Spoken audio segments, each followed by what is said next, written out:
दोस्तों एक बार फिर से स्वागत है आपका प्रजापति न्यूज में। दोस्तों स्कूल में हम मैथमेटिक्स, हिस्ट्री, साइंस जैसे सब्जेक्ट्स तो पढ़ लेते हैं, लेकिन आगे चलकर ये चीज हमारे काम नहीं आती और जो चीज काम आती है वो हमें कभी पढ़ाया ही नहीं जाता। दोस्तों हम बात कर रहे हैं पर्सनल फाइनेंस की, जो स्कूल में कभी नहीं पढ़ाया जाता। इसीलिए बच्चे बड़े तो हो जाते हैं लेकिन सफल नहीं बन पाते। अब ऐसा नहीं होगा, क्योंकि हमने दुनिया भर की तमाम किताबों से पर्सनल फाइनेंस के कुछ ऐसे सटीक रूल्स निकाले हैं जिन्हें अगर आप समझ गए तो आपको लाइफ में पैसों की कभी कोई दिक्कत हो ही नहीं सकती। तो क्या है वो रूल्स और कैसे उन्हें हम फॉलो कर सकते हैं, आज मैं यानी आपका दोस्त विशाल प्रजापति आपको सब कुछ बताऊंगा। बस मेरे साथ वीडियो के अंत तक बने रहिए।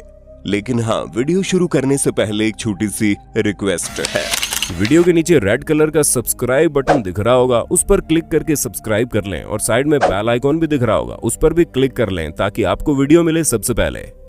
Number 1, danger of date.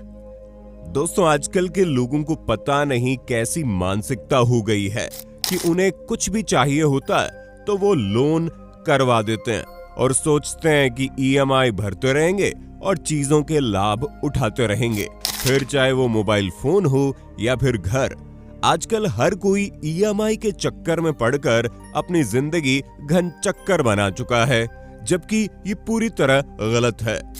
क्योंकि एक बार इंसान जब उधार के जंजाल में फंस जाता है तो वो निकल नहीं पाता और पूरी जिंदगी इसी तरह जीता रहता है। ऐसे में सबसे पहले तो आपको ये जान लेना चाहिए कि हालात चाहे कैसे भी हैं, आपको ये कोशिश करनी है कि कभी किसी से उधार नहीं ले। हाँ, ये बात अलग है आप कोई बड़े बिजनेसमैन हैं और किसी काम के लिए इन्वेस्टमेंट चाहते हैं तो बैंक से पैसा उठा सकते हैं या मार्केट से फंडिंग ले सकते हैं। ये सब कुछ अलग चीज होती है, क्योंकि वो पैसा आप अपनी कंपनी और अपने आप को ग्रो करने में लगाते हैं। पर उधार लेकर फालतू की चीजें खरीदना बहुत बड़ी बेवकूफी है और इसीलिए मिडिल क्लास लोगों को पैसे लेकर परेशान होते अक्सर देखा गया है। Number 2, power of investing. दोस्तों अगर दुनिया के 8वें अजूबे की बात की जाए तो वो कुछ और नहीं बल्कि कंपाउंड इंटरेस्ट है, जिसमें चीजें समय के साथ इतनी तेजी से ग्रो होती है कि आप सोच भी नहीं सकते। साधारण भाषा में कहें तो अगर आप कोई पैसा इन्वेस्ट करते हैं तो कुछ समय बाद आपको उसका इंटरेस्ट मिलता है, और अगर आप उस इंटरेस्ट का इस्तेमाल नहीं करते तो जो इंटरेस्ट आपको मिला होता है उसके ऊपर भी इंटरेस्ट लगता है और वो भी आपको मिलता है। और वैसे भी दोस्तों अगर आपका पैसा समय के साथ बढ़ नहीं रहा है तो इसका सीधा सा मतलब है कि वो घट रहा है, क्योंकि इन्फ्लेशन की वजह से वैसे भी पैसे की वैल्यू कम होती है। इसलिए अपने पैसे को हमेशा सही जगह पर इन्वेस्ट करना चाहिए ताकि आपका पैसा इन्फ्लेशन के हिसाब से ग्रो करे। Number 3, save save and save. दोस्तों ये बात तो आपको बचपन से सिखाई जाती है कि पैसा बचा कर रखना चाहिए, पर ये कोई नहीं बताता पैसा बचाने से वो बढ़ता नहीं है बल्कि समय के साथ उसकी वैल्यू कम हो जाती है। अगर आसान भाषा में कहा जाए तो आप अपनी लाइफ में स्टेबिलिटी चाहते हैं तो जरूर अपने पैसे को बचा कर रखिए, लेकिन अगर आप अमीर बनना चाहते हैं तो पैसा बचाने के बजाय और ज्यादा पैसा कमाने पर फोकस कीजिए। Number 4, spend less than you earn. अब दोस्तों अगर हम अगले रूल की बात करें तो ये बहुत इंपॉर्टेंट रूल है, जहां आजकल के नौजवान पैसा पाते ही उसे उड़ा देते हैं, और अगर उनसे पैसा बचाने के लिए कहा जाए तो कहते हैं मेरी तो सैलरी इतनी कम है। अगर आप भी इसी तरह का बहाना बनाते हैं तो दोस्तों संभल जाइए, क्योंकि ये वहम आपको लाइफ में कभी भी आगे नहीं लेकर जाएगा। अगर आप सफल बनना चाहते हैं तो जितना आपका खर्चा है आपकी कमाई हमेशा उससे दुगनी होनी चाहिए। Number 5, invest in stocks is too risky. जी हाँ दोस्तों, स्टॉक में इन्वेस्ट करना रिस्की तो होता है, लेकिन ये उतना भी फायदेमंद भी हो सकता है। अब ये आपके ऊपर डिपेंड करता है कि आप अपने इमोशंस को कैसे हैंडल करते हैं। क्योंकि स्टॉक मार्केट का पूरा खेल ही इमोशंस पर चलता है।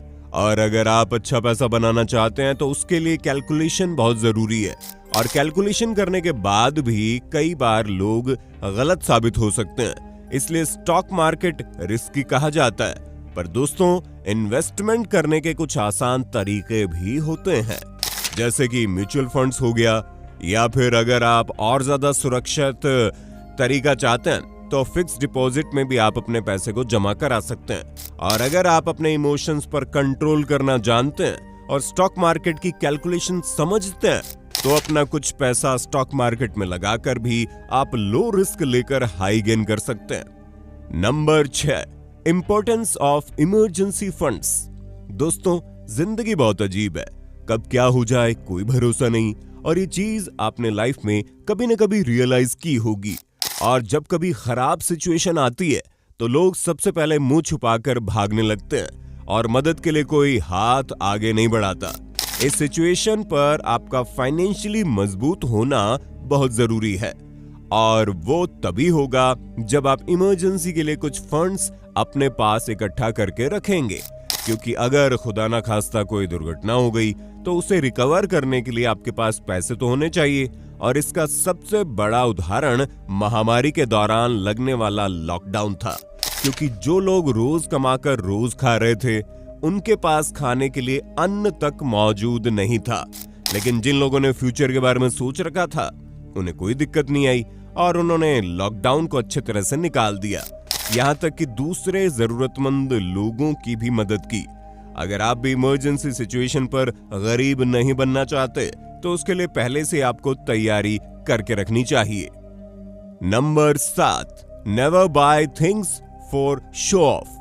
दोस्तों, अगली फाइनेंशियल एडवाइस सबसे ज्यादा जरूरी है, और वो ये कि इंसान को कुछ भी करना चाहिए लेकिन कभी भी लोगों को दिखाने के लिए चीजें नहीं खरीदनी चाहिए, क्योंकि अक्सर लोग शो ऑफ करने के चक्कर में बिना मतलब की फालतू चीजें खरीद लेते हैं और फिर बाद में रोते रहते हैं कि यार मेरे पास पैसा ही नहीं है, अब क्या होगा, वगैरह वगैरह।